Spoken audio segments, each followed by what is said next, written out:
नमस्कार, मेरा नाम है अभयराज और निष्पक्ष दिव्य संदेश के यूट्यूब मंच पर आपका स्वागत है।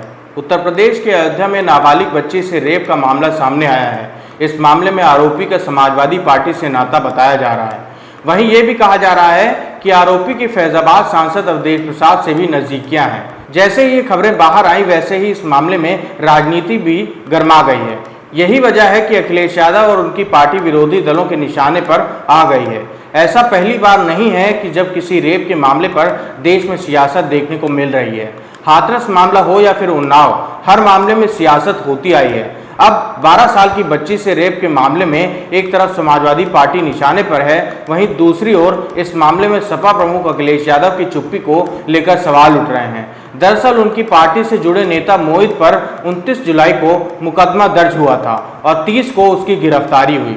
मोहित पर 2.5 महीने तक लड़की से रेप करने और उसका वीडियो बनाने का आरोप लगा है, लेकिन अब इस मामले पर जो हो रहा है उसे देख हर कोई निराश होगा। अखिलेश यादव ने अयोध्या में नाबालिग से रेप के आरोपी सपा कार्यकर्ता मोहित खान और उसके नौकर राजू खान का डीएनए परीक्षण कराने का शनिवार को मांग की थी, जिसे लेकर विवाद खड़ा हो गया था। अखिलेश यादव ने एक्स पर कहा था, इस मामले में जिन पर भी आरोप लगे हैं उनका डीएनए टेस्ट कराकर इंसाफ का रास्ता निकाला जाए, न कि केवल आरोप लगाकर सियासत की जाए। जो भी दोषी हो उसे कानून के हिसाब से पूरी सजा दी जाए, लेकिन अगर डीएनए टेस्ट के बाद आरोप झूठ साबित होते हों तो सरकार के संलिप्त अधिकारियों को भी न बख्शा जाए। यही न्याय की मांग है। इसके बाद से अखिलेश यादव भी निशाने पर आ गए। बहुजन समाज पार्टी की प्रमुख मायावती ने अखिलेश के इस बयान पर सवाल किया था कि सपा शासन में ऐसे मामलों में कितने आरोपियों का डीएनए परीक्षण किया गया था। वहीं भारतीय जनता पार्टी ने आरोप लगाया था कि अखिलेश ने सपा से जुड़े आरोपी मोहित खान को क्लीन चिट दे दी है। इस मामले को लेकर मायावती ने बीजेपी सरकार को घेरा। मायावती ने कहा कि यूपी में अपराध नियंत्रण व कानून व्यवस्था में भी खासकर महिला सुरक्षा व उत्पीड़न आदि को लेकर बढ़ती चिंताओं के बीच अयोध्या व लखनऊ आदि की घटनाएं अति दुखद व चिंतित करने वाली हैं। सरकार इनके निवारण के लिए जाति, बिरादरी एवं राजनीति से ऊपर उठकर सख्त कदम उठाए तो बेहतर होगा। ऐसा पहली बार नहीं है कि जब रेप मामले पर जमकर सियासत हो रही है। गौर करने वाली बात यह है कि जो पार्टी खुद को इंसाफ पसंद और महिलाओं के हक की आवाज़ उठाने वाली बताती है, वो भी ऐसे मुद्दे पर अपनी रोटी सेकती नजर आती है।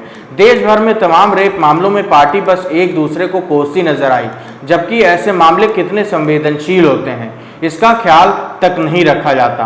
बल्कि होना तो ये चाहिए कि ऐसे मामले में किसी भी तरह की राजनीति से खुद को दूर रखना चाहिए, लेकिन तमाम राजनीतिक दलों के लिए ऐसे मुद्दे सिर्फ एक दूसरे की बखिया उधारने का जरिया बनते जा रहे हैं। सबसे जरूरी यह है कि पीड़ित के दर्द को समझा जाए और इंसाफ दिलाने के साथ उसकी हर संभव मदद करनी चाहिए, मगर होता ठीक उसके उलट है। ऐसे में पीड़ित पर क्या बीतती है इसका अंदाजा तक लगाना मुमकिन नहीं, खासकर जब रेप के मामले में आरोपी किसी पार्टी से जुड़ा होता है। तो ऐसे में पार्टियां कहाँ चूकती हैं। इस पूरे मामले में सपा के नेता का नाम और सीनियर नेताओं के साथ आरोपी की नजदीकी सामने आने के बाद शीर्ष नेतृत्व तक सवालों के घेरे में है। यूपी में पूर्व में आई इस प्रकार की घटनाओं को लेकर अखिलेश यादव का रुख हमेशा सख्त ही रहा है। वो अक्सर पूर्व की सरकारों को ऐसे मामलों में घेरते रहे हैं, लेकिन अयोध्या रेप की घटना में सपा नेता का नाम आने के बाद से उनका रवैया डिफेंसिव दिख रहा है। बस इसी को लेकर उन पर सवाल उठाए जा रहे हैं। बच्ची से गैंगरेप की वारदात के मामले में सपा आरोपी पर खुलकर ज्यादा कुछ नहीं बोल रहे हैं। दिल्ली में मौजूद फैजाबाद सांसद अवधेश प्रसाद से जब मीडिया ने मोहित से संबंधों पर बात की तो वो भी इस मामले पर ज्यादा बोलने से बचते दिखे। यही वजह है कि इस मुद्दे पर अखिलेश यादव बसपा और बीजेपी के निशाने पर आ गए हैं। बेहतर होता कि इस मामले में पार्टियां एक दूसरे पर निशाना साधने की बजाय एक साथ मिलकर न्याय की मांग करते, मगर मौजूदा दौर की राजनीति की बिसात ही ऐसी हो चुकी है, जहां सही गलत मुद्दों की पहचान भी मुश्किल होती जा रही है। अगर इन मामलों में राजनीति ना कर इंसाफ को प्राथमिकता दी जाए तो यकीनन सरकार और विरोधी दलों के प्रति जनता का विश्वास और मजबूत होगा। धन्यवाद।